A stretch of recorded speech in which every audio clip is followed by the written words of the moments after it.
Friends, నా పేరు గీత. నేను డిగ్రీ చదువుతున్నాను. కానీ పరిస్థితుల వల్ల చదువు మధ్యలోనే ఆపేసి ఒక చిన్న హోటల్ ప్రారంభించాల్సి వచ్చింది. ఎందుకంటే మా ఇంటి బాధ్యత మొత్తం నా మీదే ఉంది. చిన్నప్పుడు నాన్న చనిపోయారు. ఇప్పుడు అమ్మ ఆరోగ్యం కూడా బాగోలేదు. అందుకే నేను చేతులు ముడుచుకుని కూర్చోకుండా నా జీవితాన్ని నేనే మార్చుకోవాలని నిర్ణయించుకున్నాను. అందరిలా సాధారణ టిఫిన్లు కాకుండా కొంచెం కొత్తగా, ప్రత్యేకంగా ఉండే స్నాక్స్ తయారు చేస్తూ ప్రతి ఈవినింగ్ అమ్ముతున్నాను. ఆ సంపాదనతోతే నా తమ్ముడు చదువు కొనసాగిస్తున్నాను. అమ్మకి కావలసిన మందులు కొనుగోలు చేస్తున్నాను.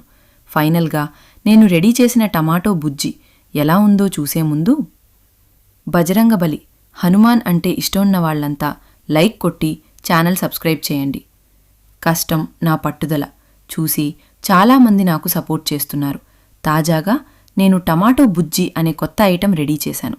ఈ ఐటెం రుచి చూసిన వాళ్ళు చాలా ఇష్టపడి రోజూ నా దగ్గరకు వచ్చి కొనుగోలు చేస్తున్నారు.